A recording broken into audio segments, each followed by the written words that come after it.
everybody, and welcome. I'm Maxfield Sparrow. I'm autistic, and I'm a board member of the Autism National Committee, AutCom, the oldest autism social justice organization in the United States. We've been doing this work for decades. We'll be continuing the work for decades to come, and we are so glad you're here. A few notes before we begin. If you can set your screen to speaker view, you'll have a better viewing experience of this webinar. This webinar is being recorded, and it will be posted on AutCom's YouTube channel after we process it. Please look for us on YouTube and subscribe to our channel so you can get alerted the moment this webinar and others are available to rewatch and share with others. Captions are enabled. If you need them, please turn them on in your Zoom controls.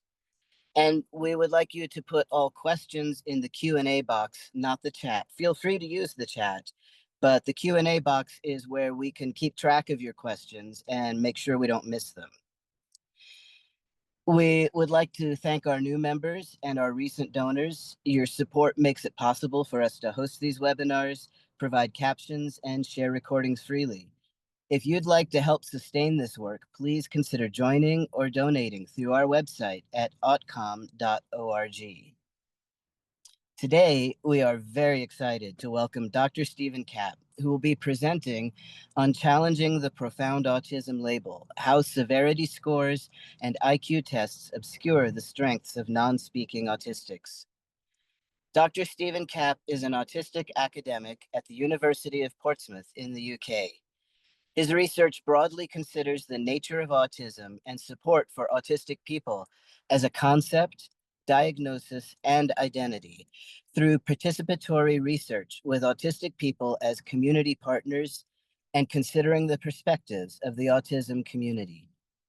He has critiqued profound autism, functioning labels, and severity scales, and published on autism as a lifelong neurodivergence based in sensory and movement differences, as well as on the strengths of autistic people with speech divergence. Dr. Kapp will present for about 90 minutes, and afterwards we'll move into Q&A for about half an hour. I'll read out any pre-submitted questions we might have and bring forward audience questions from the Q&A box. Thank you everyone for being here, and please join me in welcoming Dr. Kapp. Hello, well, thank you for that introduction, and I'm pleased to be presenting to AutCom again. The last time I did so was 2011 in Los Angeles, where I'm from, where at I think it was one of the Sheratons or one of the hotels or venues in person, and about the neurodiversity movement, and this time it's more incorporating the research side of my work than as much of advocacy per se. And so let me share my screen.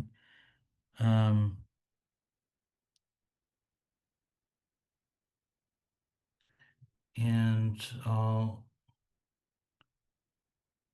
once my computer stops practically freezing, there we go.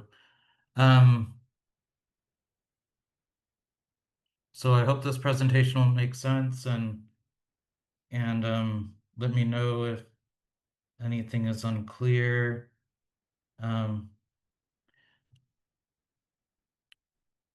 So again, there's an element of challenging the profound autism category or label, but before I get as much into that, I'll also critique IQ tests and severity scales, and cover some of the sensory movement differences that many autistic people experience and how they relate to strengths that especially I think non-speaking autistic people more often have than someone like me, who not only obviously speaks but I didn't have I don't have a history of speech divergence.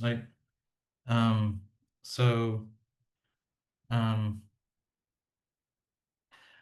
but so related to some of the background about kind of IQ tests. So, Charles Darwin's cousin, Sir Francis Dalton, was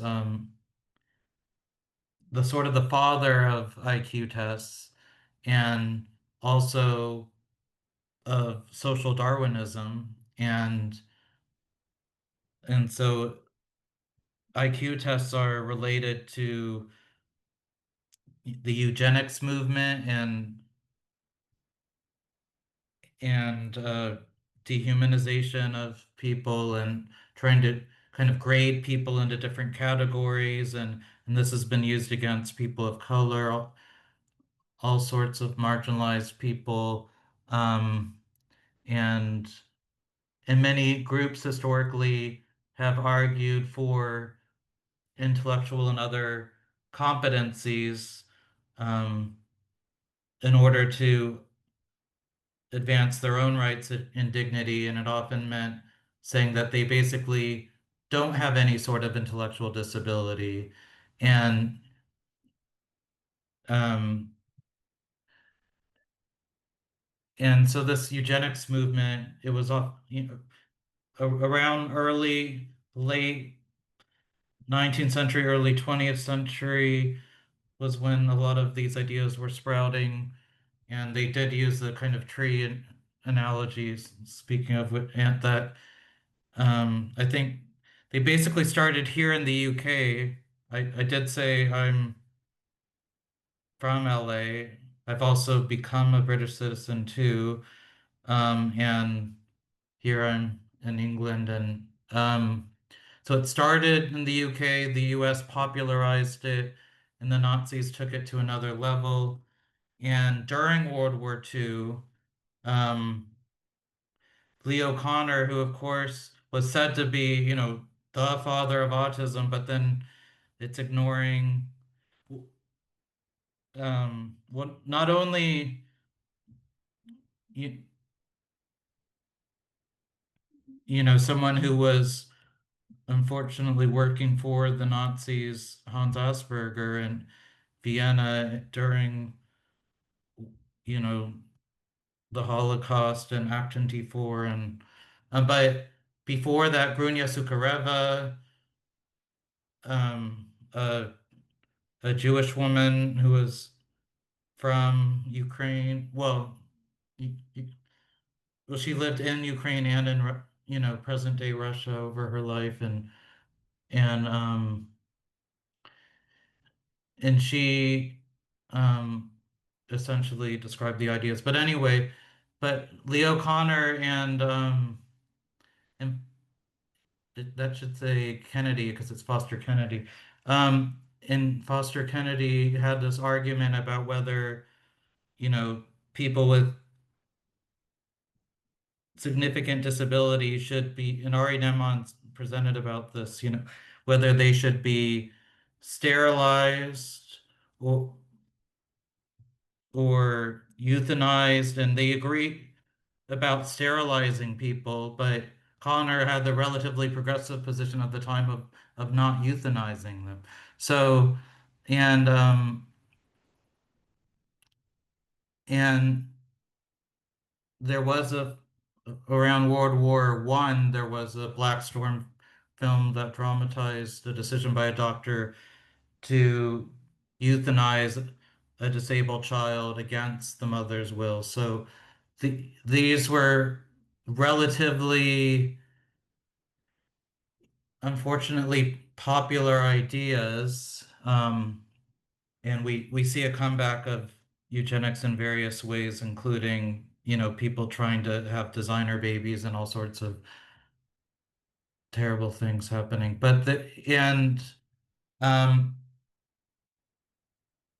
and so some of the issues with not only IQ tests, um, but with functioning labels. the complexity of people that IQ and then well, it's not a perfect measure of intellectual ability, and IQ and speech, adaptive functioning are all different, and then communication is broader than language, which is broader than speech, and all these are affected by context, such as whether someone is overloaded or stressed. And so they vary. There may be a lot of within person, intra-individual variability, or and so it might be in the moment or longer term. And so, as regarding autistic people, there hasn't even been a consensus about, what these functioning labels historically would mean. But I recommend, I think it's still on Vimeo, a video by a non-speaking autistic person um, called Grading People, and Drew Goldsmith made it, and so um, people aren't simply, necessarily. People might use the term non-speaker, but people don't always fall into a binary of either being speakers or non-speakers, and um,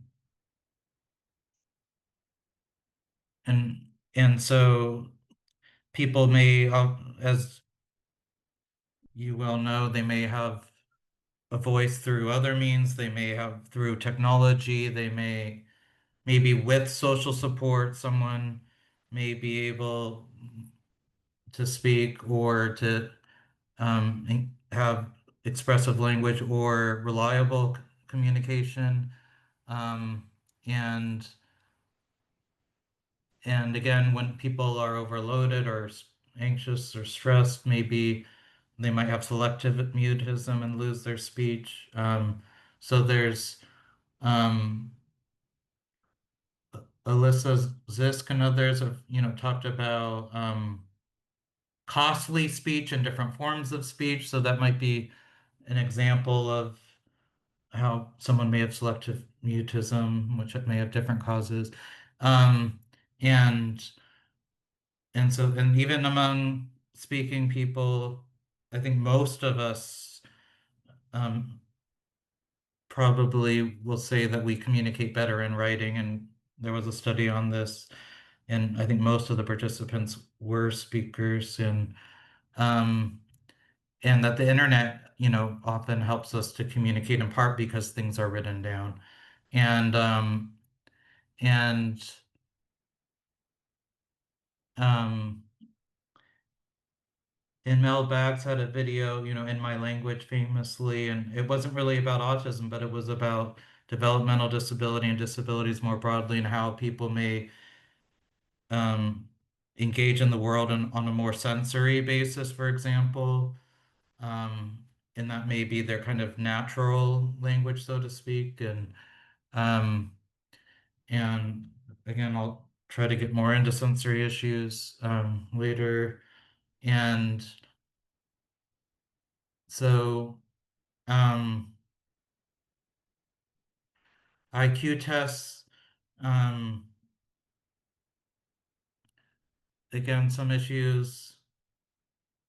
Autistic people often perform better when they're untimed, and if they don't have as much maybe demonstrated language or just as much expressive language, they tend to especially benefit from nonverbal tests. So verbal and time tests may underestimate skills.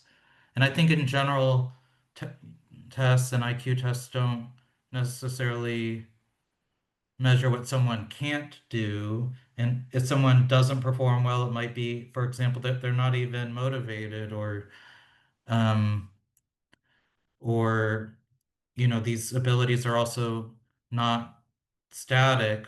And that's something that Vygotsky, for example, had mentioned. It's kind of a sociocultural theory um, in the USSR in the 1920s, um, and so it seems again that around the same time,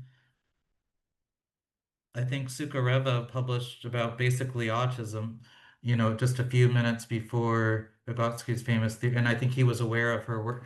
So, but because of all these war of ideas historically, the West had also um, tried to shield the US and UK and others from, learning about their work and what have you. And so, and but Vygotsky had talked about the zone of proximal development um, that with, for example, scaffolding and social support, that um, that people may be able to test better and perform better, um, and and I think that relates to a lot of non-speaking autistic people again, with supported communication, and and individuals, so again, may perform better with support.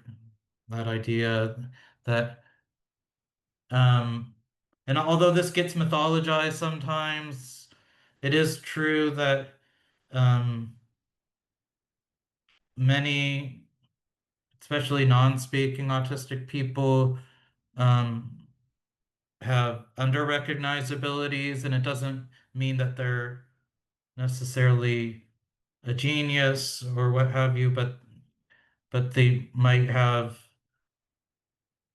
insights and viewpoints and communication that they're expressing that's not being recognized. They might have various competencies and strengths and talents that are under recognized. And I'll get into some of them about how some of these are, you know, natural and sensory based and more common among autistic people with speech divergence than again people like me without it.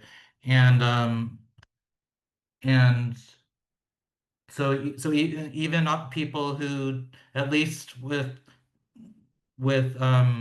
common more IQ tests like the Wechsler or Stanford Binet that have a verbal component, then if they're considered to be untestable on these, they they still often can perform on tests such as the Raven's color progressive matrices, which is entirely nonverbal, and it's visuospatially based problem solving. So with geometric designs, and so that actually taps into some visual and visuospatial strengths that many autistic people have, um, which I'll try to get into later, and um, and that in these general related strengths as well in visual cognition and what have you, that often people who again can't necessarily be tested with the standard tests, and even sometimes if they can't be tested on the rape, they still demonstrate often these these common strengths, such as being able to kind of um, find a detail amid, a field where there might be other distractions, and these sorts of things. And and of course, these tests are culturally biased, maybe especially on the verbal side, and um, and again, there are factors like motivation or what have you that will, how much sleep someone had, whatever it is, that will impulse control that will affect how people do. And um, so, and again, these have been related to grading people, and I recommend that video, that they're based in the eugenics movement. And so beyond that functioning labels are inaccurate, they're harmful as well. Laura Tosconsic, who created Autistics.org, has this, quote about people labeled low functioning, that their assets are ignored. People labeled high functioning, their deficits or challenges or impairments or disability is ignored. And so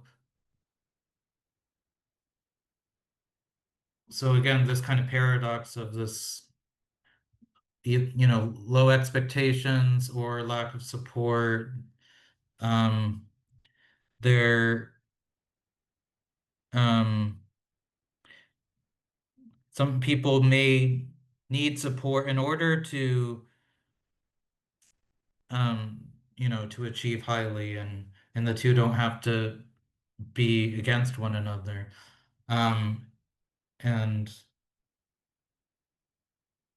I'm saying it a little bit out of turn, but um, it's related to why autism doesn't, the so-called severity scale that was imposed on by the American Psychiatric Association, um, on the DSM, the Diagnostic and Statistical Manual, the psychiatric Bible that autism's diagnosis and various other psychiatric diagnoses are contained within. In the latest major revision of the DSM-5 in 2013, it required all of them to have a sort of severity scale, but working with the Autistic Self-Advocacy Network, we got it to be framed as about need for support, because people may need the support to do well, and just because, and we wouldn't want that support taken away because they're doing well. um, they they will still have their need for support, even if Ari had given the example of someone who needs a crutch to walk or a cane. They still walk, and but they walk with support, and we wouldn't, and they need that support to walk, and you wouldn't want to take that away. So um and so let's see, so there is there are similarities among autistic people, and it ends up, trying to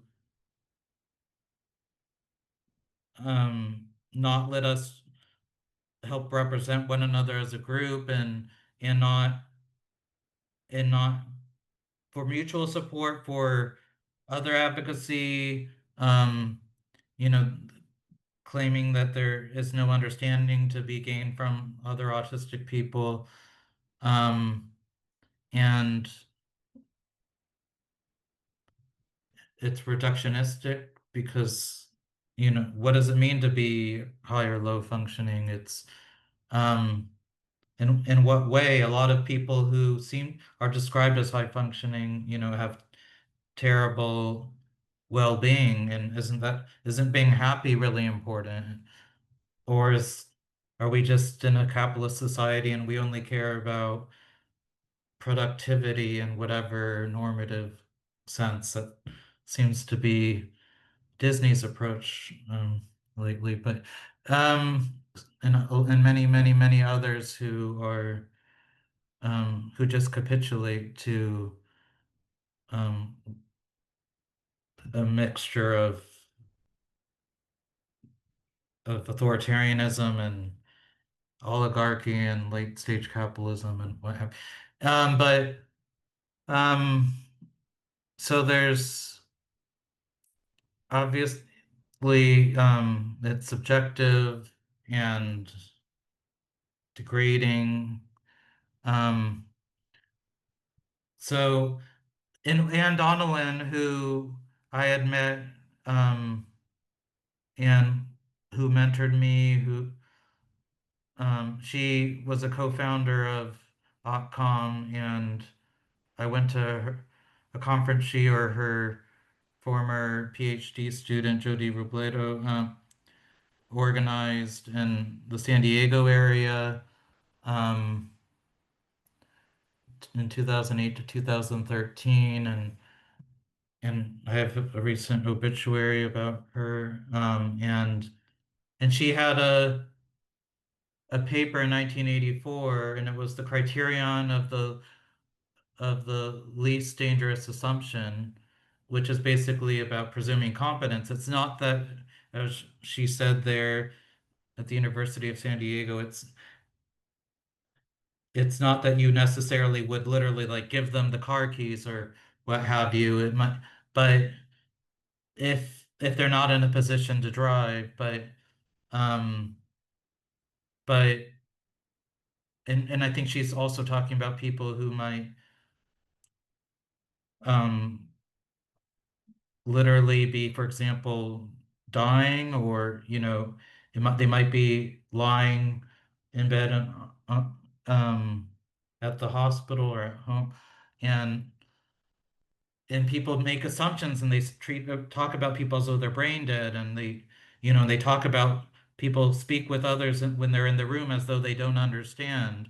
And this also applies to people with intellectual and developmental disabilities, including many non-speaking people, including many people who might be labeled with profound autism. That we don't always know what someone understands, and they may or may not understand in every situation, but you don't want to act as though they don't understand. If they do, it could be very harmful to them. And generally, you want to be dignifying of people anyway. So you want to give opportunity, um, and everyone does communicate, and and sometimes it's hard to understand how someone else is communicating, but communication by its nature, you know, is at least dyadic. It works both ways. Or between even more people. It's not just a fault of one person if there's a miscommunication. And so she could speak about this much more eloquently, but um, may she rest in peace. But everyone communicates and can learn, and uh, um, and I think. And this is something we talk about a lot lately as well, of trying to be kind to one another, and that goes beyond, I think, just political issues as well. So, I mean, of ideological left, right, whatever, and it's also um, about people's humanity, and so, and this was actually this. I wrote a paper. It was my first published paper. Was adapted from an undergraduate essay that I wrote, and it was inspired in part by work that she and her former PhD student, um, Jeanne Connors, I think it was, um, had published about some kind of anthropological work, ethnographic work with the Navajo people. And there was a quote from a seer or so-called medicine man about before the white man came, we couldn't see disability. I think it was better when we couldn't see, in the sense of, how they tried to provide opportunity to people, and they celebrate people when people have a significant developmental disability, and they can't perform maybe overall at typical adult expectations. And this is very traditional culture of, for example, of when a 6-year-old might be treated as an adult typically, that um, they celebrate people and empower them, give them responsibility for what they can do, but also are very patient for and provide support for what they at least haven't yet shown what they can do. And um, and I'm not saying it's all perfect. And if we go talk about very traditional society, it would be before certain technology existed, and there are good things to be done with technology as well. But I think there would be ways to blend this approach and think, this would be a beyond psychiatry, beyond even, current Western neurodiversity.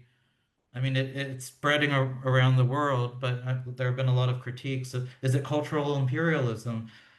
When the movement spreads and when the diagnosis spreads otherwise, and there are autistic people in other cultures who do want, you know, some of these ideas to be spread, but maybe in a different way, and it's complicated. But right now, we're talking about a probably a lot of the audience. Well, not everyone though. People, I saw people in different countries in and it's complicated. But I'm now diving back into the world where we're using diagnostic categories, and I think various people in various aspects of autism politics all seem to value having designations and official and diagnoses often provide access to support and understanding and what have you. Um, so, um, so first, some general issues with diagnoses are that they are created by non-autistic people. Um, but autistic people in a study that I co-led, demonstrated the most knowledge about autism on a measure that was based on the latest scientific understanding of autism. And but there's also just experiential expertise. It's expertise from the lived experience of being autistic, and um, and sometimes language is used as though that kind of co-ops, someone else's autism for a non-autistic family member or caregiver. But um, but whatever language is used, the autism is only the person's. So, um, and um, oh, I apparently have this in both American and British English. So, but that's fine. So um, and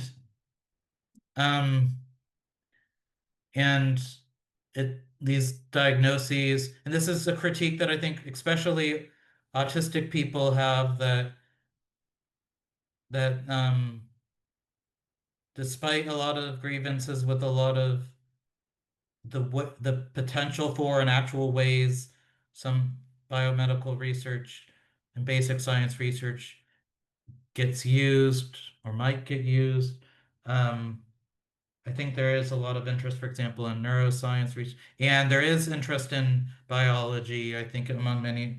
Again, they're just ethical issues with what do you do with that information, and because it could be for genetic, although the genetics are extremely complicated, people have worried about prenatal testing and all sorts of things. But and and I'm not saying that people would, even within the neurodiversity movement, would all oppose any sort of medication or any this or any of that. So I think that's all a complicated conversation. But I but autistic people are more likely to define autism internally, so from the inside, like about cognition, thoughts, feelings, emotion, but especially, again, biology of of brains and genetics or gene. So non-autistic people are more likely to define autism in terms of behavior when asked in an open-ended way to describe autism in their own words, which is, of course, how it's defined, and defining by behavior privileges the perspective of non-autistic people who literally can observe, or at least people outside of that individual person, because it might be another autistic person observing, but again, even for someone's own autism, it's only that person who has direct access to it. So, and not that autism is a thing, but it's it is who the person is, and only that person is that person. So, but um, and this is something that's just a systemic issue with how diagnoses work in the medical model, is that they are based in the pathology paradigm, that they ignore neutral differences or strengths, and even though strengths may give rise to challenges, um, and but autistic people are more likely to define autism holistically.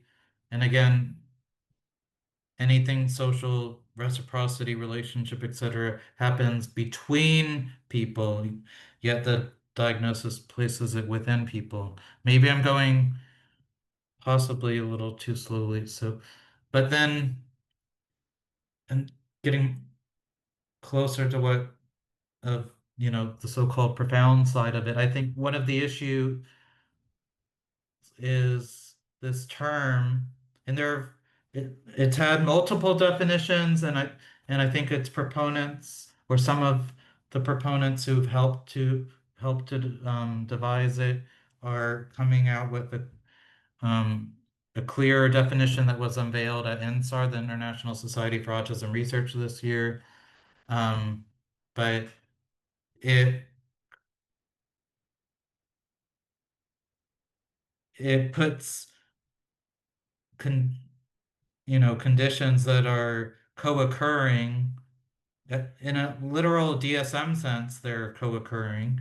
Um, some people would say that they're at least associate, or some people would say maybe they're part of that person's autism, although that's going beyond the classification system we have now, that I think everyone has agreed is problematic.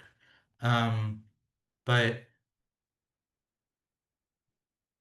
But if we're not going by that system, then if they're really emphasizing, you know, associated conditions or co-occurring conditions, or um, if they're, for example, heavily emphasizing intellectual disability, what is it about profound autism rather than intellectual disability that they're trying to achieve? I think the term autism, I think it creates so much emotion, so much, it conjures up so much in people's imagination, I think, of beyond intellectual disability, in part because, even among the same person may vary so much, and so there's so much complexity, and not that there isn't for people with intellectual disabilities as a group as well, who vary enormously amongst themselves. So, but I think it's partly an advocacy issue, but it this definition, different forms of it have emphasized IQ below 50, or at least verbal or nonverbal IQ below 50, depending on the definition used, or maybe having little verbal link, but does verbal mean spoken language?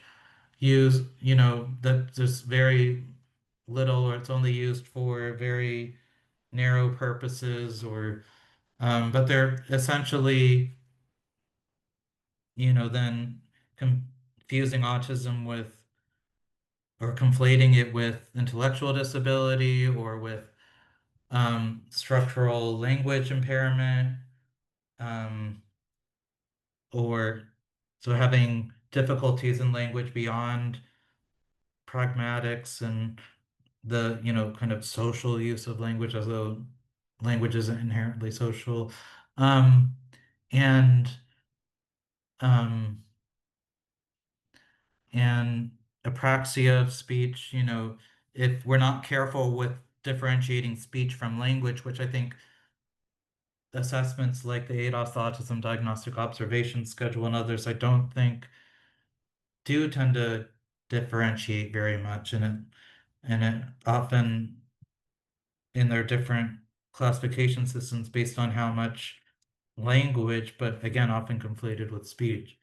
And so there's lots of other co-occurring disabilities autistic people may have. I think some of it's profound autism, the definition now that's proposed sometimes is emphasizing that people need to but I don't see it being formally measured very well yet of needing constant supervision. Are they assuming that from those other categories, or you know I, the and people definitely do often have some other disabilities, whether they're however their autism manifests. And some of them are life-threatening, perhaps seizures from epilepsy or what have you, and autistic people as a group and non-autistic people do tend to support a cure for epilepsy.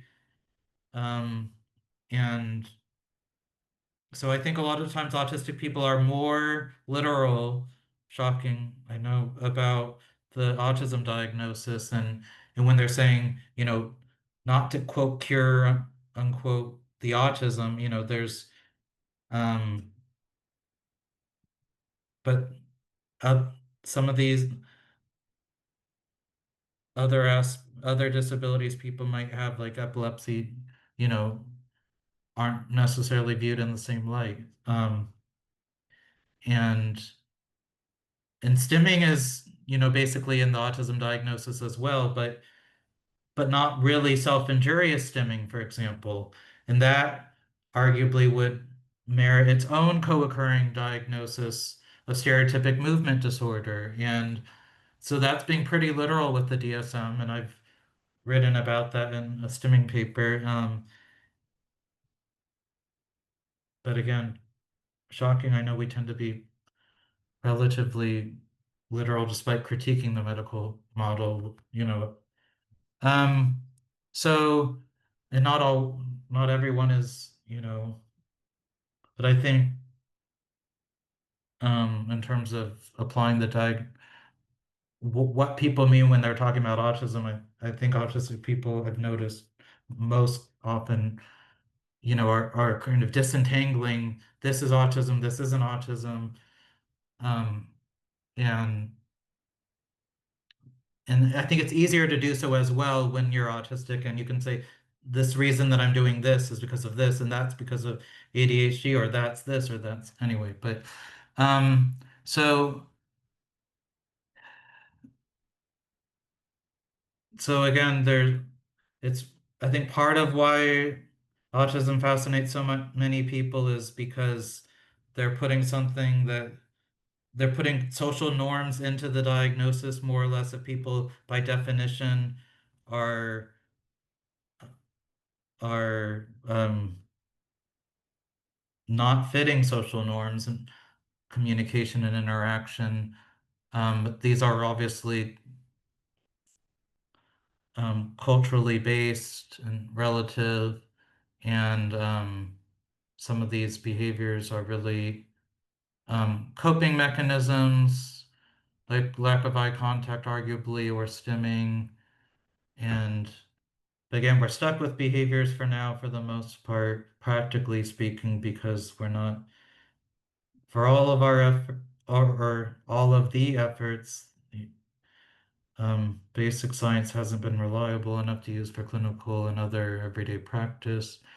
And um, whether people want it to be or not. And so, in one issue of strengths, um, so should they be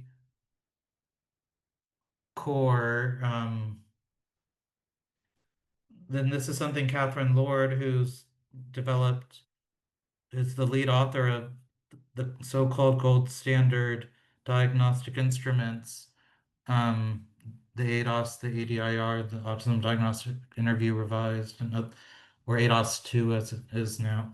Have, she, when presenting, for example, about the revision of the autism diagnosis in the DSM-5, has acknowledged various strengths are associated with autism, but just that systemically they tend to be omitted from the diagnosis. But I think they could be useful, and I think kind of quietly the the accompanying text does quietly mention that interests can help with education and career, um, and um, and the need for support scale de-emphasizes them but emphasizes flexibility, because that may be more challenging for people's quality of life if people are um, you know, highly rigid or inflexible or what have you.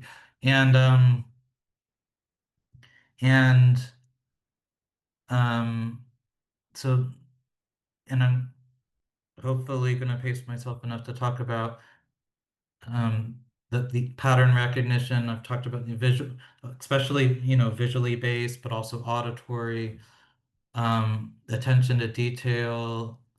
Um, and I think the visual is more common across autistic people, and I think the auditory side, some of the strengths are especially more common on both sides, but I think sometimes even greater differences maybe on an auditory side of including, for example, people who may, this is a stereotype and it's often not true, of having perfect pitch, for example. Not most autistic people don't have it, but those who do generally usually do have speech divergence, and they and arguably picking up the musical aspects of speech may, the acoustics and um, the tone and what have you may have distracted them from the underlying meaning or the semantics of the language. So it may be part of why some autistic people may take longer than average to acquire speech, but many autistic people do, and it might, and if people, depending on how people are focusing, um, the monotropism talks about attention tunnels and different things, but I think there's a sensory basis. Um, so depending on, and also the oral motor side of it, obviously, in terms of whether people have the physical capacity to produce speech, because it's so different from language. Um, some people there may be all sorts of assumptions based on how and when people, and whether, people acquire speech about various capacities, but a lot of it may have to do with how it's to hear it, there's an auditory basis to that. And so um and so arguably, again, if strengths may sometimes, it's not just a butterflies and rainbows cute way of looking at autism to just not think about challenges for a moment or whatever, and or to pretend that the challenges don't exist. It's actually sometimes they cause all sorts of cascading effects, including some significant challenges, or contribute to them or interact with them, because autism isn't one thing. And um, and so I think having incorporating them into the classification system would increase the accuracy. And so I think even people who have a more medical model focus, ironically, would be more likely to achieve their aims. I shouldn't probably say it like that, but we're, and people from a neurodiversity movement perspective as well, obviously, people's well-being improves when you think about yourself holistically, when you work with someone else holistically, um, and um,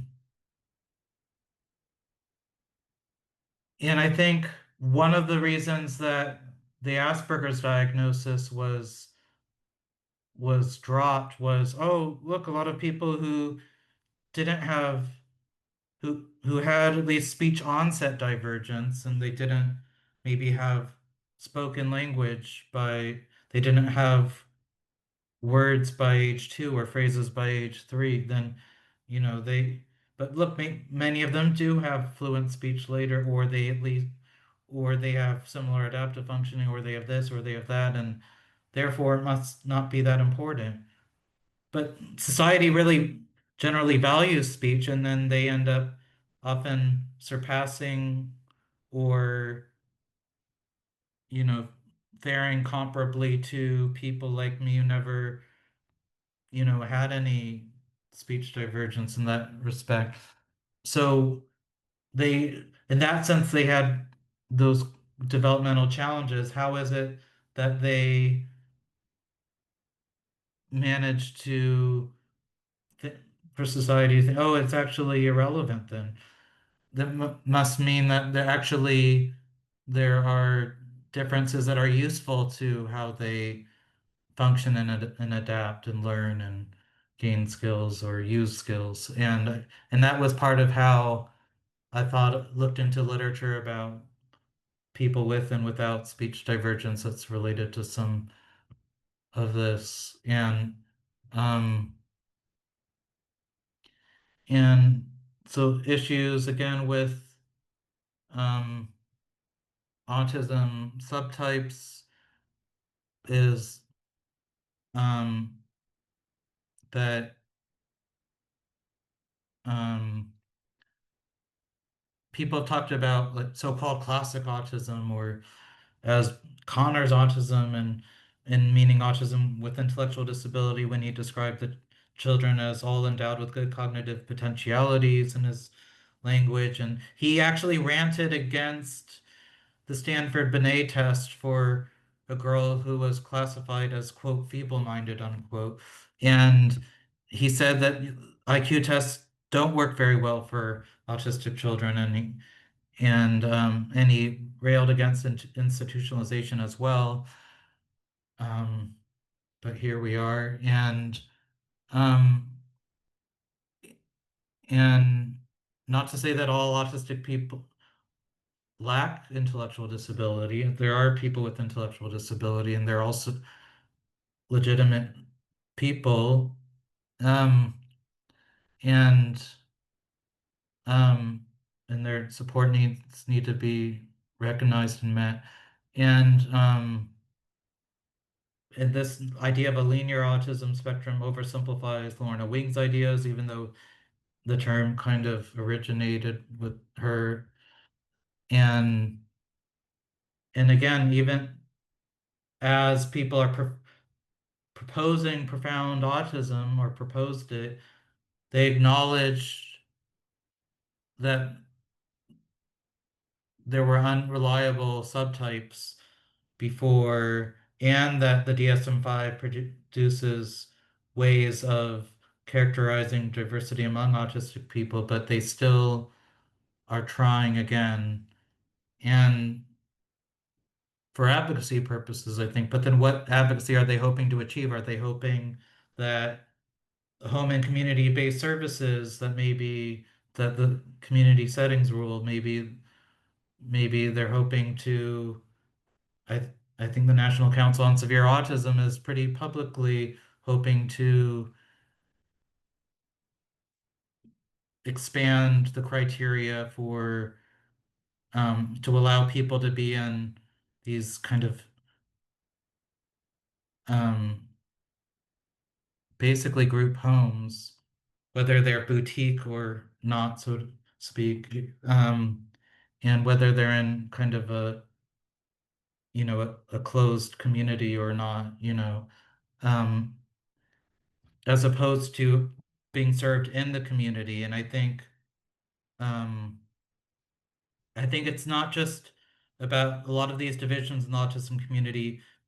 People may look at the same person and both recognize needs, but there also are different attitudes about how services, what services should be provided and how decisions should be made, and what level of risk someone is willing to tolerate because there's dignity in risk. And um, so, so again, the DSM-5, and this was with ASAN's influence, um, that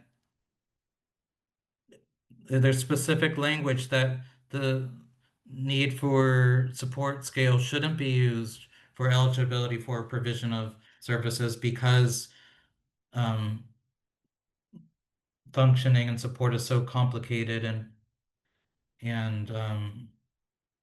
that it should be done on a personalized level. And so there's I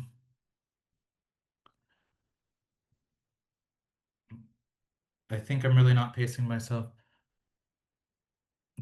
Do you want me to talk more about these critiques of subtyping, or I can also talk more about strengths that are visually and auditorily and otherwise based. So there's again that there's so much, and I can't see the chat, so but um, so I'm not sure what people um. I could let you know some of the questions that have come up, and that would help you know kind of where we're at. We did right this second get a comment. Do go on. It's all fascinating. I admire your knowledge. That's from Katie McNulty. Um, we have a comment from Sarah Willig. The whole point of the neurodiversity movement was a flattened spectrum, so we couldn't be pitted against each other. I see parents pushing for severe so they can whinge about how hard it is to live with us. We have three questions so far. One is Kate McNulty asked if you could give some examples of hidden abilities that IQ tests overlook. And Lisa Keller asked if you could define costly speech. And Judy Bailey asked a more involved question that we may save for later. It's about like excitatory catatonia. But that's kind of where people are at right now. I think mostly people are just so absorbed in listening that we don't have comments and questions yet. And also another comment just came in from Fiona Chan. Absolutely, I would love to hear more as well. This is very interesting. So I I meant, would and not that there shouldn't be more, but I meant in terms of, like how deep you go into the subtypes. Is that yeah, what you? because I have most of my slides left and not most of, well, I have half of the time left and a little bit more than half of the slides, but that doesn't mean all slides are created equal or if you say paced equally. If you feel like there's stuff that you might miss getting to, then go ahead and skip ahead. Is sort of what I would suggest. Okay. But everybody, including myself, we are all very absorbed in, and literally whatever decision you make, we will be happy with it because we're just really happy to be hearing all this. Well, I'm already, because I heard at least, well, two concrete questions at once and then other comments, I already can't, oh, defining. Yeah, the two concrete were costly speech and what are some examples of hidden abilities? Okay, so the costly speech is um there's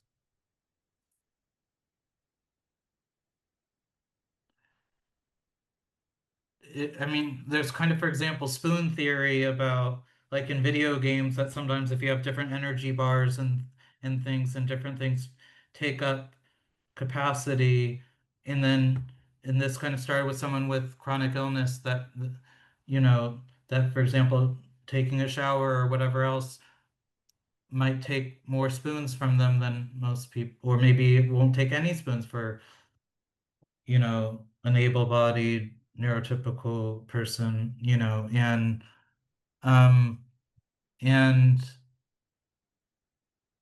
so I think it's not necessarily that someone can't speak, but when they're under duress, when they um, are exhausted,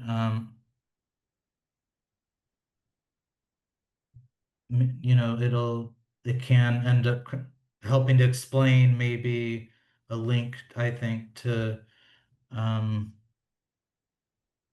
don't have a simple definition. There is say a link to selective mutism. There is a paper. It might even be free with Alyssa Zisk and Kristen Bottom-Butel and others in the journal Autism with different definitions of types of subtypes of speech. So um, maybe if that could be, if someone could find that and post it into the chat, because it probably is not too hard to Google from that. I know that That would be helpful. a concrete analogy came into my head when you first said costly speech. There are people who are able to walk, but they can't go grocery shopping without a wheelchair because it's so hard to walk that they need that support. And to, that's what I Yeah, thought of when you said costly speech. They can speak, yeah. but it just takes so many resources to do it that they can communicate much more if they aren't forced to do it with their mouth. Yes, that's true as well. Of, you know, of the exertion, the cost to the speech. And I was basically saying that it would take spoons in a way, but you're explaining in concrete ways of what that can look like. And I hidden ability. Well, hopefully that will become clear as I go along. So I'll try to keep going and try to go faster. That again that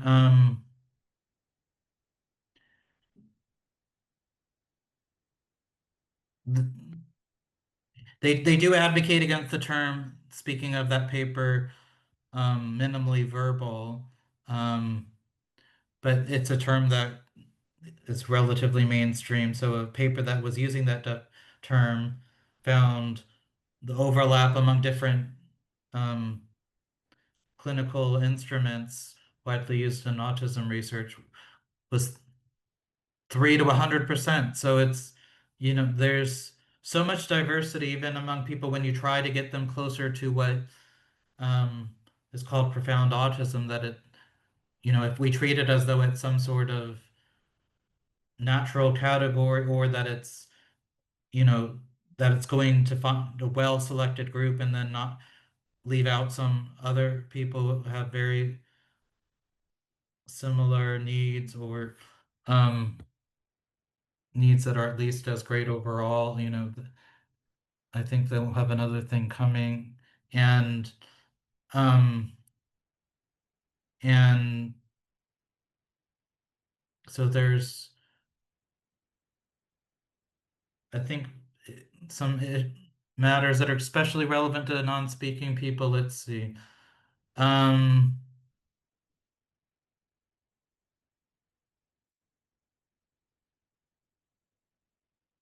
I mean, there are some people who, and this is part of why they say it should be from age 8, is but are they actually operationalizing it that way? And that's one of the things that's in the Lancet Commission. But all these ideas get out there written in a certain way, but then it takes on a life of its own in the community, and people don't look up accompanying text and all of the technicalities. And one of the reasons they say age 8 is because they haven't done research. Like Connie Cassery, my PhD advisor, has done some research that's through age 8. But if more research had been done past this age, they probably would have said age this and they would keep moving. That many people clearly gain fluent um,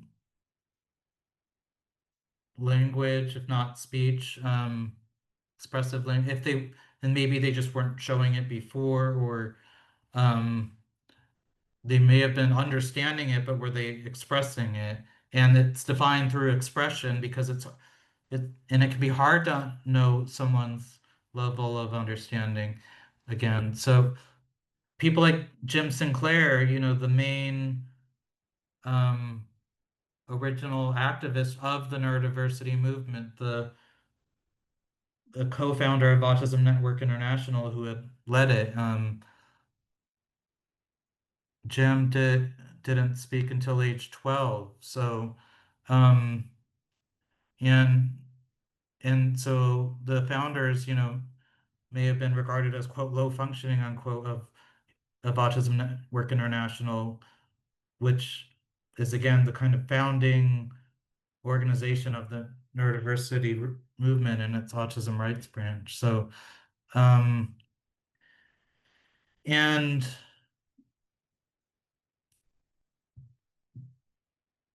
but they might not have been, but they weren't regarded that way generally as adults, which isn't to say that they didn't still have whatever challenges, or don't still have, I should say. Well, unfortunately, Donna Williams is no longer with, but and Trent,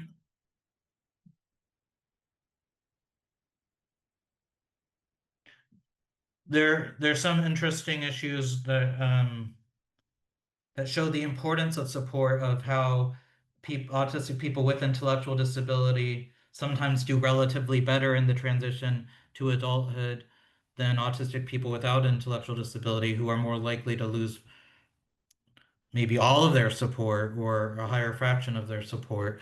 So, which obviously this varies, um, and not all support has an equal impact for the person, but comparing against one another, then there were more relative declines for people without intellectual disability, which again, I think so it shows the complexity there, and just again, IQ scores, they, especially for autistic people more than non-autistic people, they poorly predict academic performance. So, and this is related to how people were, historically, it's related to who was seen to be educable, who was, when before the Individuals with Disabilities Education Act, before, um, you know,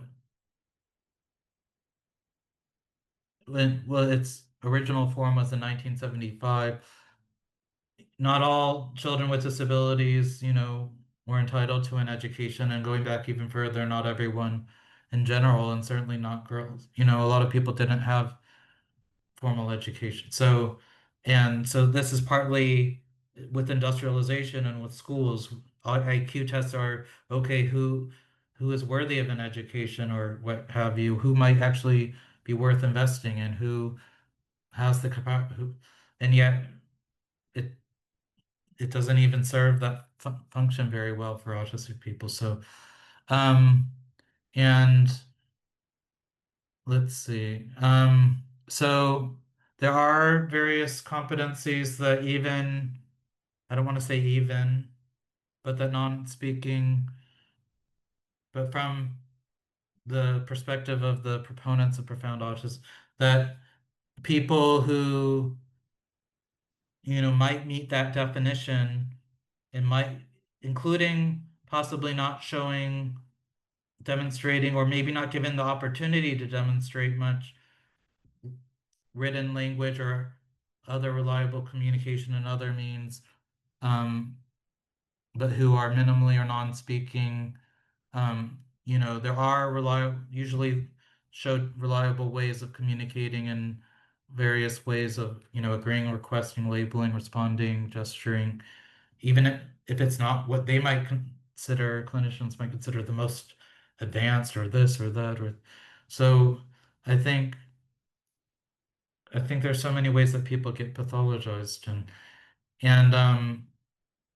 and this includes research done by people who are proponents of profound autism, so as a category. Um, and this kind of directive versus responsive approach, it especially helps people who have less expressive language, or at least have demonstrated less of it. But maybe that's in part because if others aren't showing reciprocity, and again, they're faulting the autist, if maybe if we move unusually and other people are less likely to move like us and show, some form of imitation of us, maybe we're less likely to imitate them or what have you. And what is a lot of socialization, but some form or another of a lot of it in the typical world is a form of imitation. You know, if others aren't necessarily relating to a child or person, maybe they're not actively relating back, um, and even the Lancet Commission, again, introducing this profound autism category, argued for inclusive education, and they said beyond IQ scores, beyond adaptive, beyond individual level characteristics, general kind of education placements, autistic people tend to, have better academic, adaptive functioning.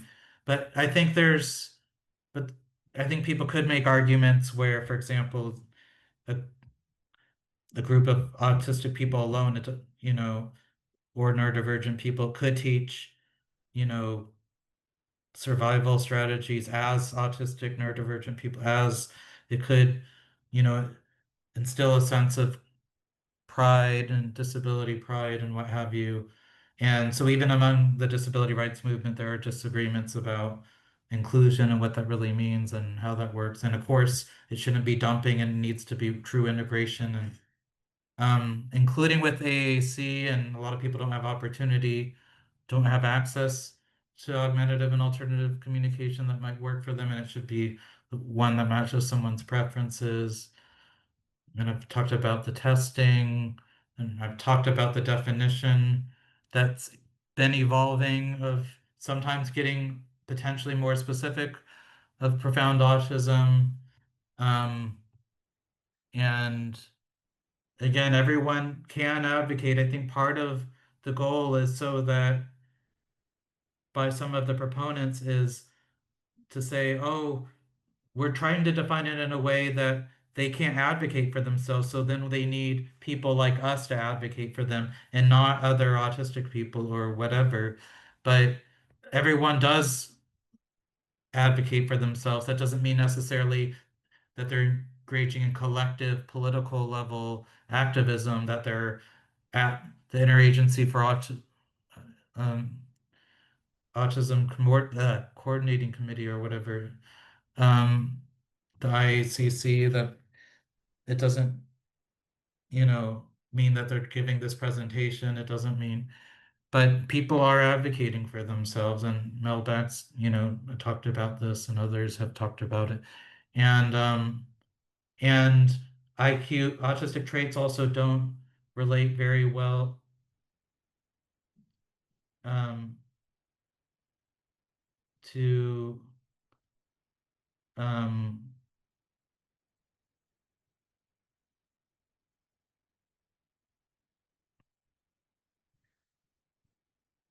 I'm losing my train of thought, but it's not necessarily that people who would meet criteria for profound autism have even clearly a more significant quote level of autistic traits, necessarily. It's because when not being conflated with intellectual disability and language, but looking at autism itself. And because if it's about profound autism, then the autism itself needs to be, quote, profound, right? But it's actually defined through things that aren't about, quote, core autism, unquote. And and and depending on, even now, as they try to tighten a definition, and how might people interpret if they're saying verbal language, if they're are they talking about speech? Because non-speaking people aren't necessarily nonverbal.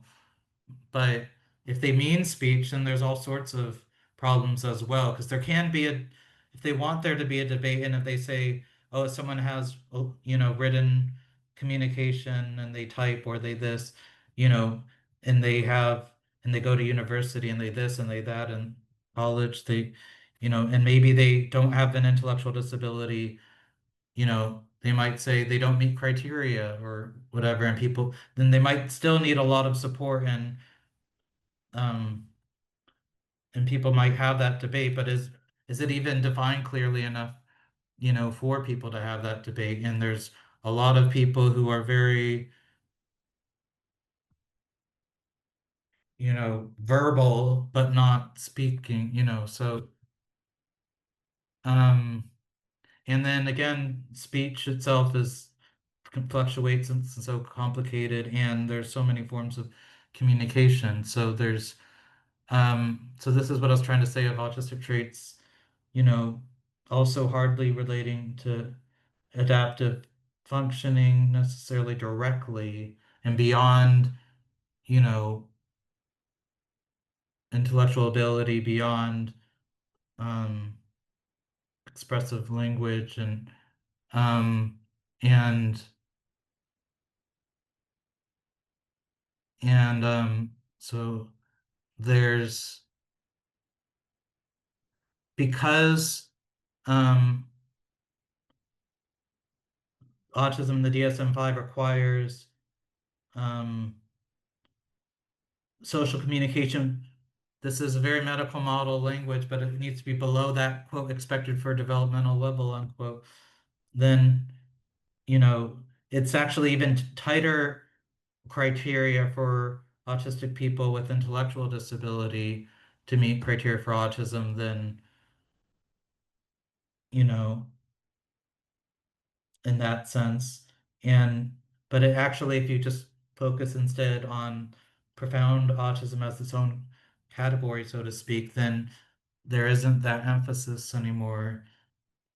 And it ends up probably pushing more people with intellectual disability who wouldn't have been considered autistic before onto the autism diagnosis.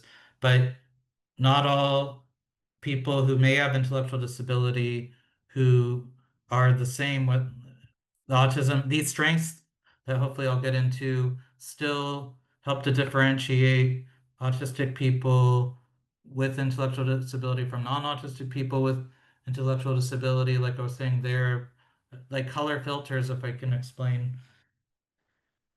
um, are, autistic people show more benefit with and without intellectual disability, show more benefit for having color filters of their choice than non-autistic peers with or without intellectual disability. So there have been a few studies by different teams, and I think again it relates to visual strengths and focus. And so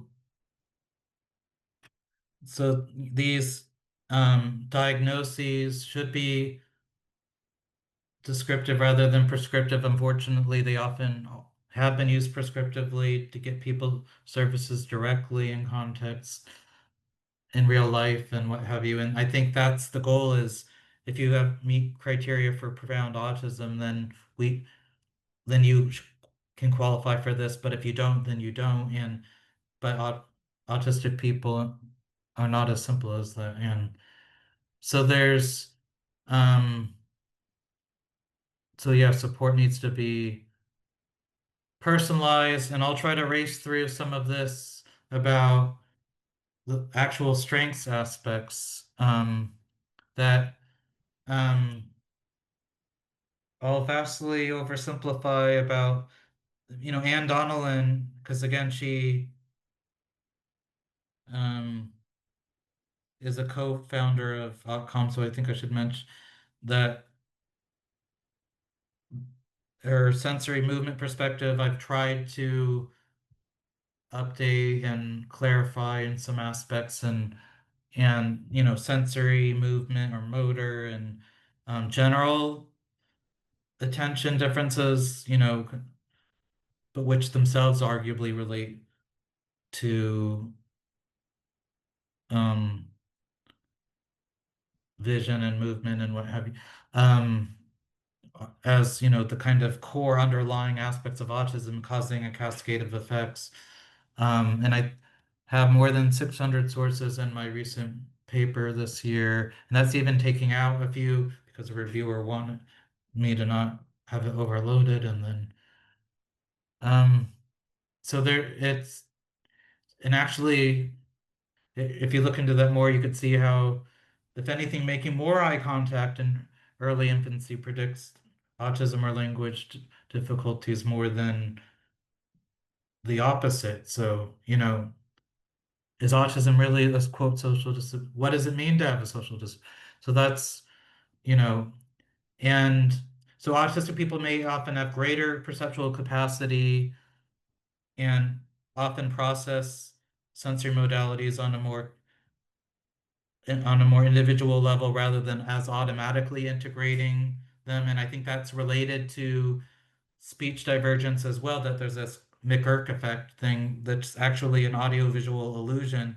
People typically acquire speech through oversimplifying between vision and sound and mixing them together. And if you actually are more accurate and you have more capacity, more detail toward it, and you're and if you have a more bottom up perception that's more grounded by literally the stimuli around you rather than as filtered by prior experiences and expectations, then you would be less likely to you know process speech as quickly at first as most people, as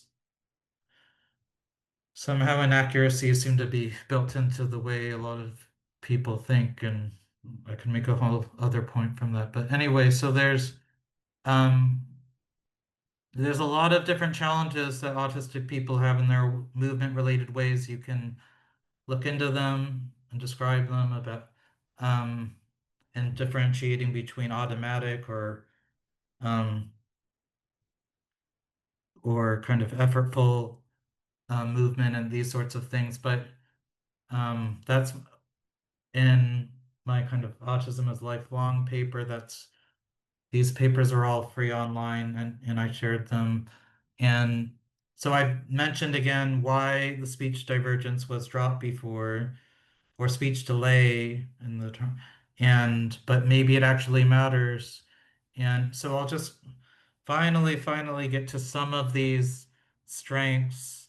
And again, they don't apply to every autistic person. Maybe in general, a lot of them, for example, the Motron, I don't agree with every, you know, aspect of what maybe he might espouse philosophically about autism, but I think a lot of the empirical research about related to, for example, the um, enhanced perceptual functioning model, which doesn't again, which works, I think, better for autistic people with speech divergence, and they would argue the same than autistic people without speech divergence. And um, but not everyone. People who, for example, their highest um, level of kind of IQ subdomain for all the problems of IQ tests tends to be these more visual cognitive areas. Um, you know, those are maybe about half of autistic people, but there are different ways of saying who are, and they call that having a perceptual peak. Um, and it's a bit reductionistic, but there's different ways of looking into people who might have some of these strengths. Again, so it's not universal, but it's more, but it's still shown in minimally speaking or non-speaking autistic children and people as well, and especially applying to people, in fact. So, and um and this applies to, again, if you have maybe greater capacity and you process things more on that level, but in real life, things happen quickly. There's all sorts of modalities to think of at once. They're just from a sensory aspect, and then people are not necessarily being, honest or whatever else, and there's all sorts of distracting other things. So in real life, there's just so much to process. So, slowing down when you process facial expressions especially benefits autistic people and helps them to recognize and imitate to the extent anyone cares about the, facial expressions and colored filters again. So literally for reading words, but also for reading people like facial expressions again. These color filters of a person's choice can help support reading speed and accuracy. And and in adding, you know, this kind of text to speech aspect, and adding AAC and tablets and Proloquo to go and these sorts of things can help. I should have modified that language, but can help autistic people's speech divergence to um, develop language and including speech. And I wonder how much these often get conflated because people don't try to look at language beyond speech. And so I've mentioned again about sound and how auditory hypersensitivity can actually maybe help explain why people may have speech divergence um and may even some, I think, among autistic people, their ability to filter out irrelevant background noise, autistic people who at least have speech onset divergence, whether or not they acquire speech later, it seems that those who, as adolescents or adults, are still really struggling, they can't filter out that background noise. Those are people who don't seem to develop speech in a reliable fashion. And so I think, whereas autistic people who may have acquired, speech later than people like me who acquired it on a typical time frame, they those autistic people tend to maybe filter out the noises better than someone like me. So I think there's something really important here about, because in the real world, there's often background noises. If people live in a home where there's like the TV constantly on, if there's arguing in the background, if people go out into a grocery store, there's all this, how is someone ever going to pick up on what's important? And if everything is always presented through an auditory means, how do they acquire speech if they're that sensitive? Um, and so again, you know, perfect pitch is more some research even suggests it's maybe only, although I don't think it's as black and white as the people um with with speech divergence, having some, not that all people do have perfect pitch, but among those with perfect pitch, nearly all do among autistic people have some speech divergence. Um, Yeah, Stephen, I yes. I hate to interrupt, but we're hitting up against time. Okay. Well, I'll, Take a couple of more minutes and then we'll transition into Q&A. okay. So I'll race through this. So hyperacusis, because people may be especially sensitive to sound and have decreased sound tolerance in all sorts of ways. More controversially, I think, is it possible that so-called baby talk that emphasizes the tones and the musical aspects of speech might be distracting some autistic people even further from the semantics and underlying meaning. So maybe some of that should be toned down, literally. And music is more, these capabilities are more common among people who have relatively greater nonverbal than verbal and speech divergence histories and all of this. So non-speaking people as well have been shown to have you know, to process, for example, music in ways that a lot of other people process, um, you know, verbal language. And so I think music is important to think about, not just recreationally necessarily, but thinking creatively about. And hopefully it's of interest, and because if it's not engaging, hopefully play and all these things are actually engaging, and so things don't have to be thought of as quote therapeutic or interventions. Um and um yeah, vocal pitch, again, musical aspects. I think seeing again the musical side, and then you also see that with on the other side with speech itself, but that's kind of complicated to explain. And um a lot of people who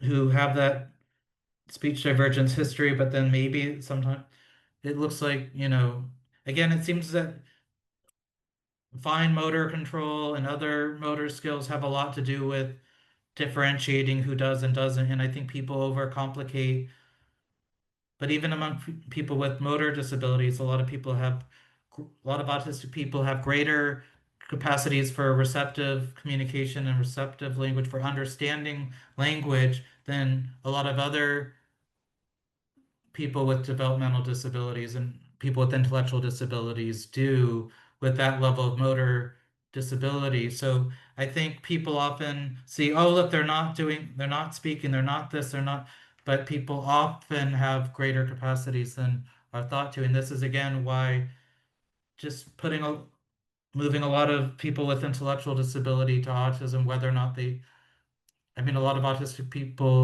some autistic people do have intellectual disability, but again, these characteristics that I'm talking about tend to apply to autistic people with and without intellectual disability. And then intellectual disability itself depends on IQ tests, which I've mentioned are so problematic in what IQ tests are being used. And if you use the Ravens, are they magically no longer testing as though they have intellectual disability?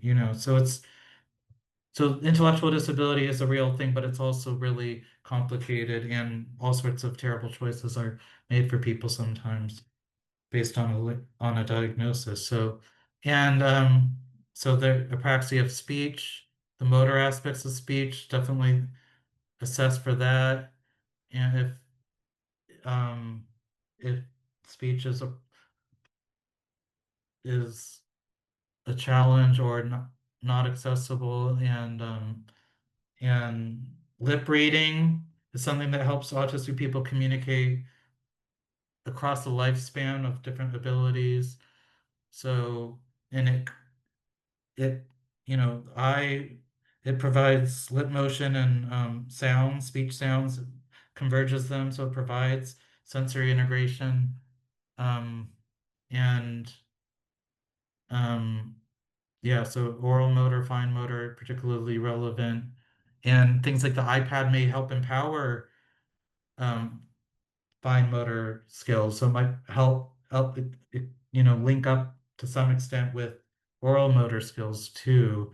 And I've talked about responsive caregiving or responsive communication partners, and yeah, understanding and accepting, allowing non-harmful, encouraging, non, and even using through music, people can stem together, and that can help. There's Rachel Chen has a paper about, and there's with non-speaking people, and that can help with communication. And so there's there's a lot of takeaways. Here's a shameless plug for a master's that is online and part-time, so you can work alongside it or have whatever in life going alongside it. And you can live anywhere in the world, and I teach on it, and it's next week is literally induction week, and the week after is when teaching starts. But if you race, you could even apply now, and even if you ended up joining slightly late, you could end up catching up. And so there's something I could talk more about. You can um, we're all so or think about it for a future academic year potentially. Or you could always just take the core classes for the first year, get a certificate, or if you do both years, then you get a master's at the end after having a research project that gives you a lot of choice. And the final shameless plug is that there's an event called Amplifying Autistic Wellbeing where that Harry Srinivasan and Iman Casus and Juliet Goodneck are co-organizing, and this will be on October 12th. And so this is for autistic people, especially with high support needs, who are um, 14 to 40, and to send it will showcase some art that they send, and various forms of artwork, and you can see some and by October 3rd, if you email Harry, and there's the email address, ideally, then although I'll also share my contact information if you don't end up catching this, or we can put this slide back up later, and you can see the types of questions that will be discussed. Um, and they were awarded a grant from UNESCO via 17 because we need to rely on Korean pop bands, I think, even at or the United Nations as well, and this is what the world is coming to. So, um, celebrities and corporations and everything. So, to sustain progressive work and things. So, ironically, sometimes. And uh, so about what well-being means to them and rights, and or to you, and so feel free to spread the word about it. And that's the end for now.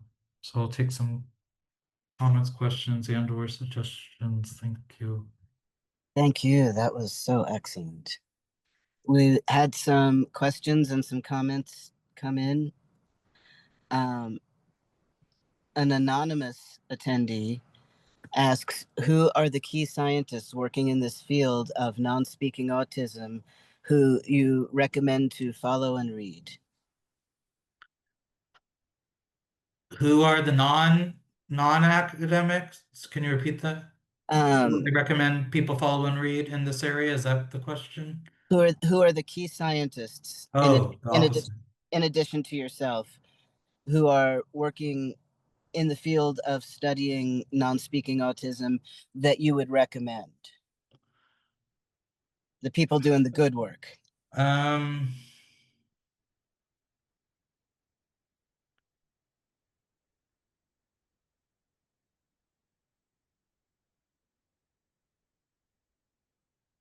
I'm trying to think of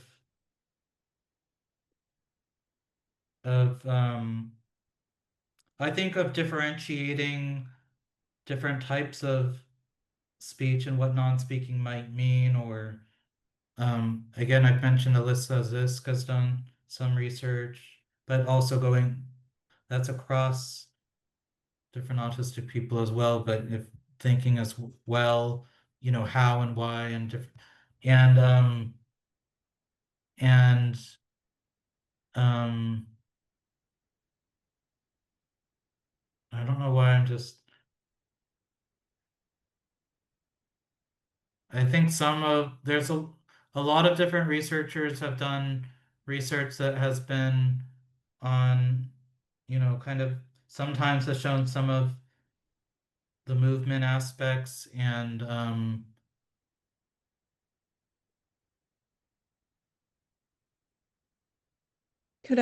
Could I just interject something? I want to say that Dr. Elizabeth Torres at, yes, at Rutgers University has done some stellar work on micro movements and yes, movements in general on autistics.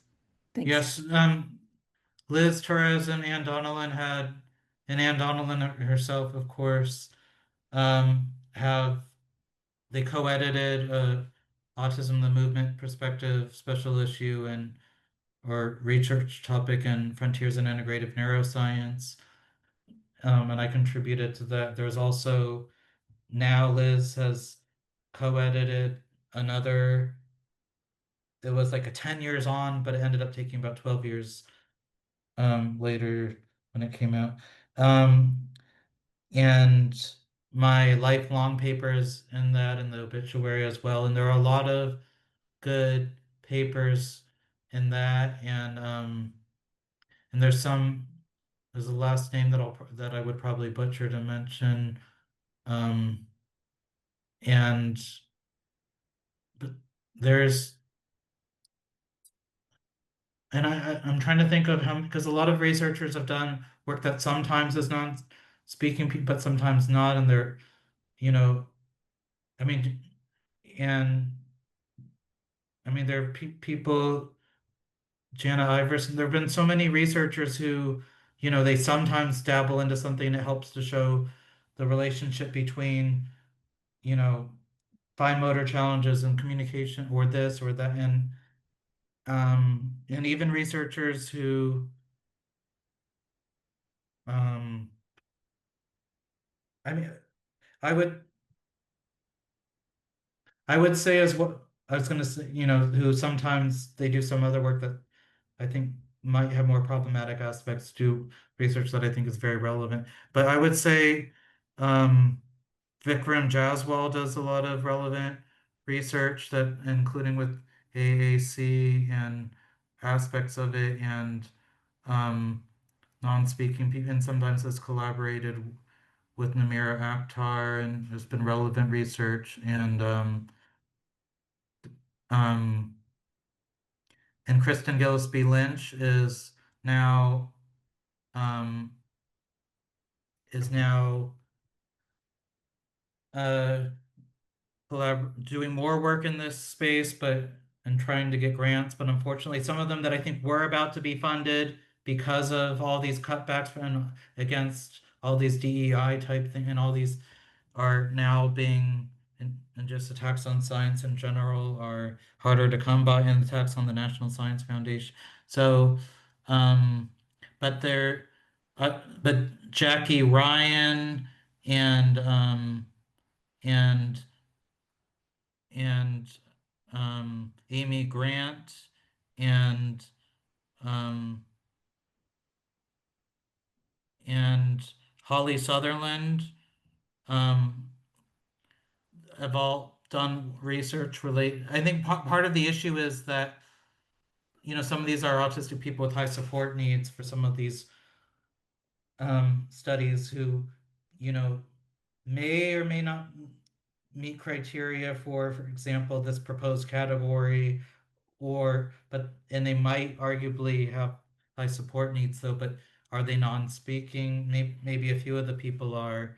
I think Holly Sutherland's work is where I think, a lot of the participants would be minimally or non-speaking, where it was more ethnographic research, and it showed this double empathy problem, how it applies to non-speaking autistic people and um, support staff who work with them, that there's mutual misunderstandings and miscommunications that happen.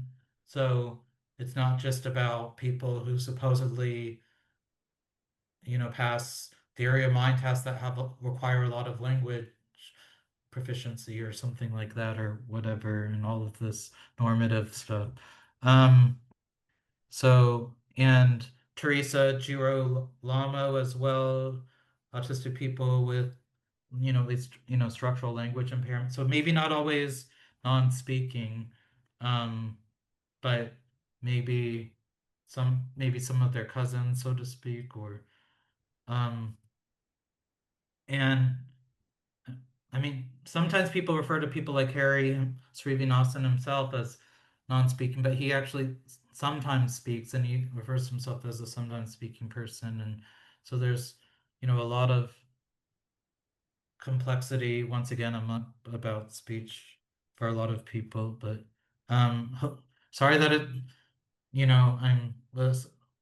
off, off the top, like struggling to be concrete, but those are some names. Awesome. Another question from Fiona Chan. I would love to learn more about your own journey to your current work. What inspired you to do this work, and what are some key lessons you would give to us? Um,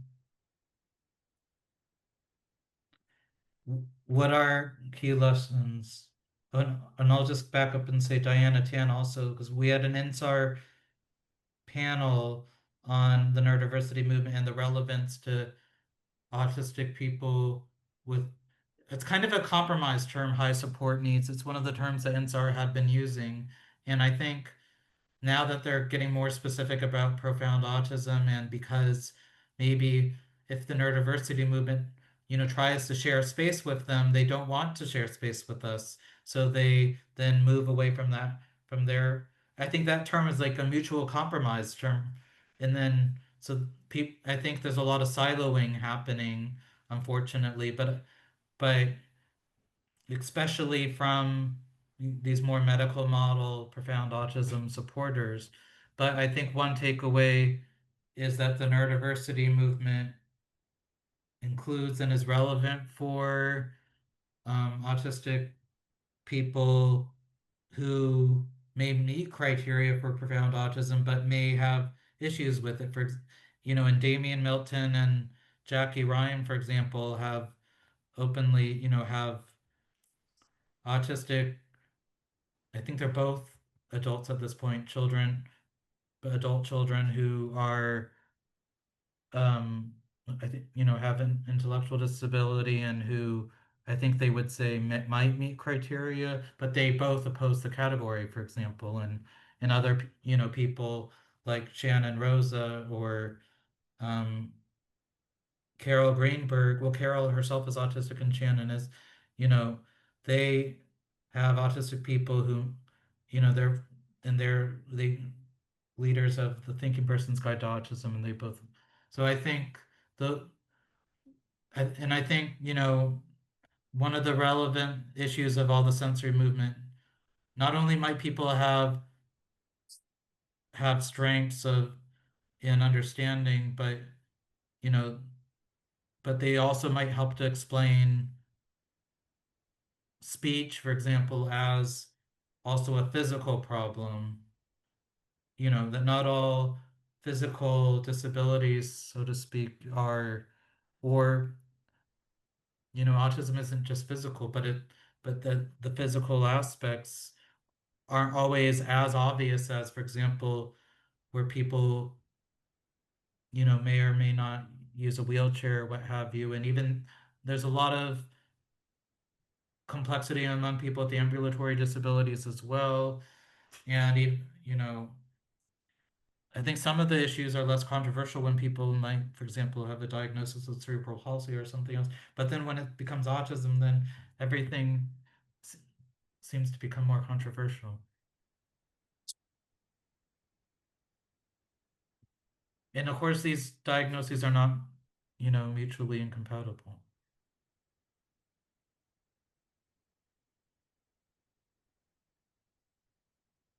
Um, we have a question from Dan Bergman. I think that neurotypical people often enjoy discovering traits they have in common. I wonder whether, despite all this classifying, can we who have autism reclaim that for ourselves? For example, that overwhelms me too, or I also do better with communication partners of the opposite sex, etc. Can you imagine a world in which comparing autistic traits would be generally expected to be fun.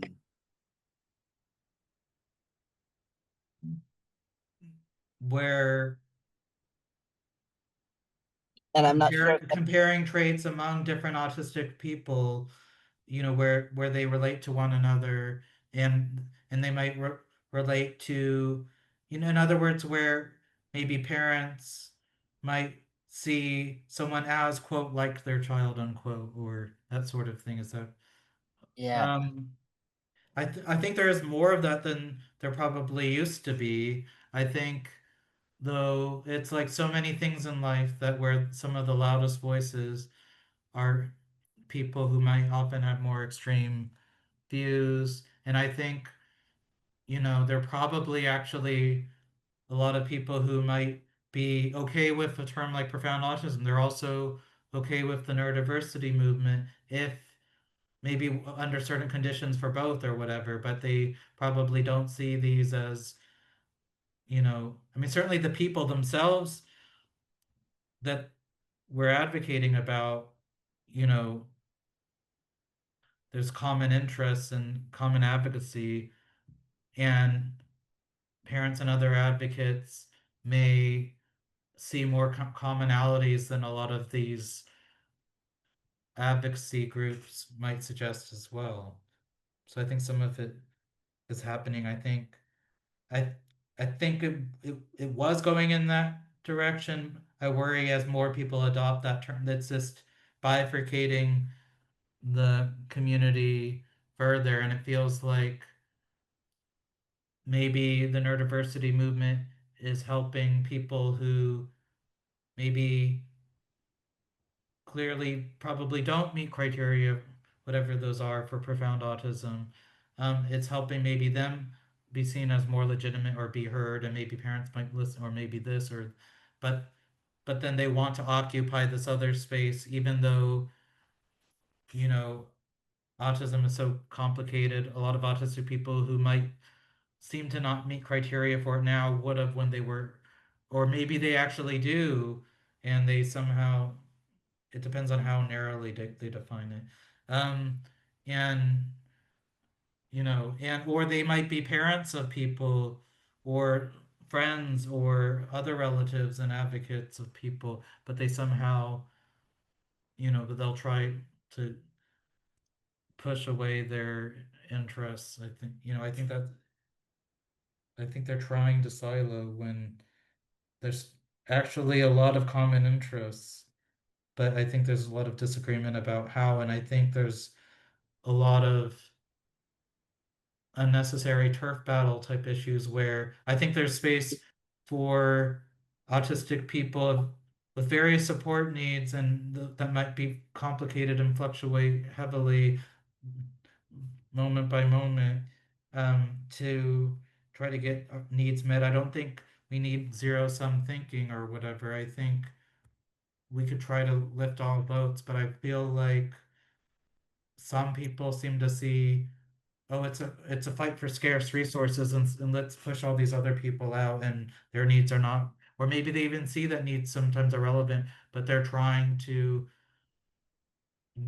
hold on to whatever resources they can, when actually I think, the community is stronger if we could unite for human rights, for inclusion, for acceptance as a larger group. Because rejecting autistic people doesn't help anyone. True. So true. Um, we have a question from Sujit Kurup, who also said, I would say your presentation is one of the most comprehensive that I have heard. Thank you. And he says, I have auditory sensitivity, and that particularly affects my speech articulation. Music therapy does have a favorable outcome for me. What kind of research is available on this that you know of? And also adds, your presentation is so very informative, and thank you for all the research work you do. So do you know about music therapy research, how music can help speech? Well, there's I mentioned that, for helping parents in their non-speaking autistic children to kind of communicate, kind of having this, through music and stimming, that it's in the latest, um, that autism, the kind of 10 years on movement perspective, the one with that, um, well, Vikram Jaswal himself um, and Liz Torres and others co-edited.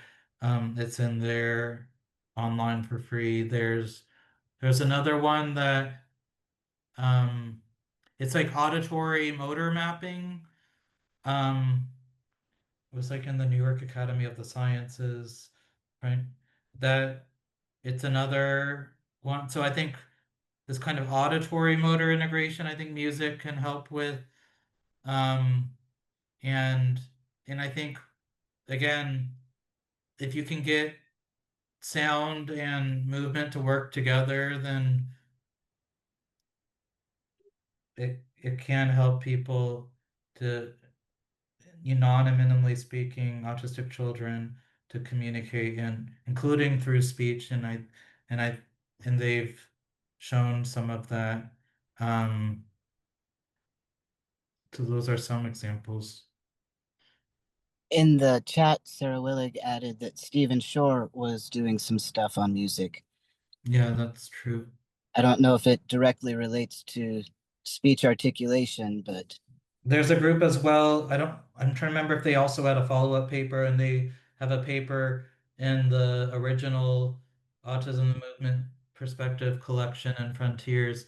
Again, all those are free. And they also, I saw them come in person in San Diego to present, and forgetting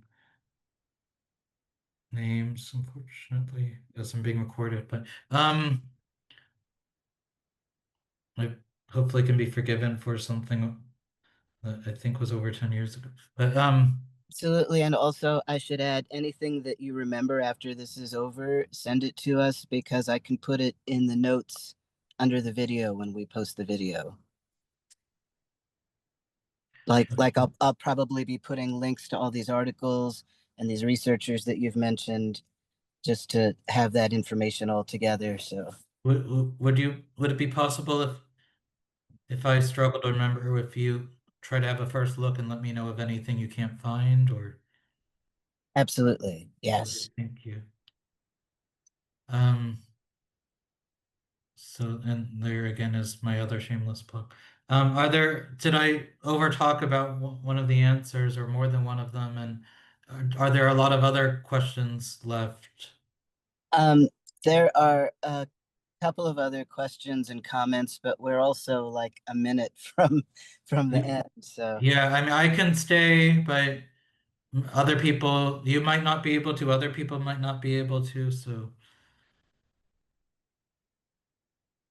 yeah, I I'll, can stay. I think we lose our captioner though oh, at the hour. okay, then,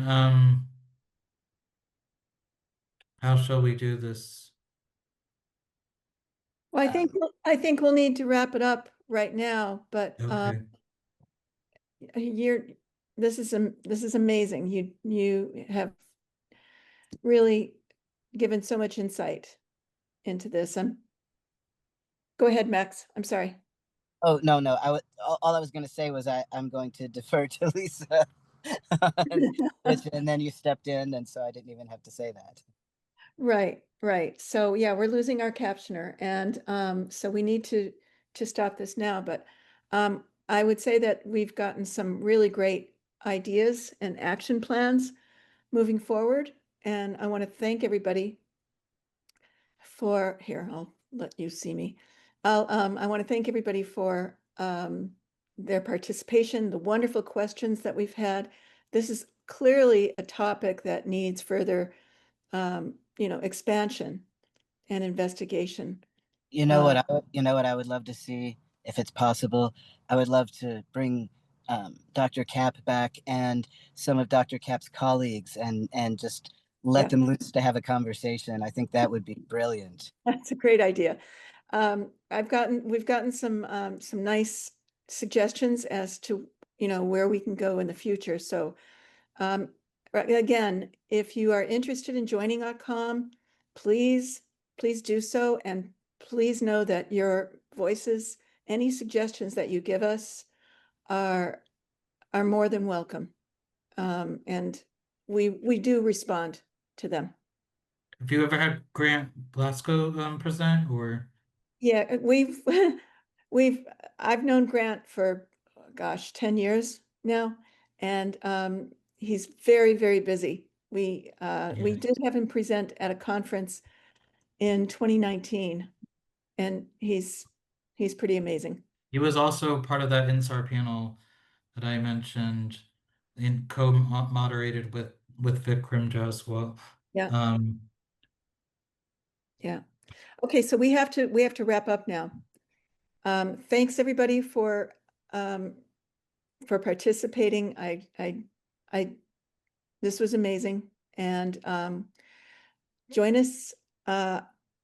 This will be uploaded to the AutCom website, and as Max mentioned, on YouTube. You can look for it in the future. Thanks to everybody who participated, and to all the board of directors who helped us put this together as well, but especially to Stephen.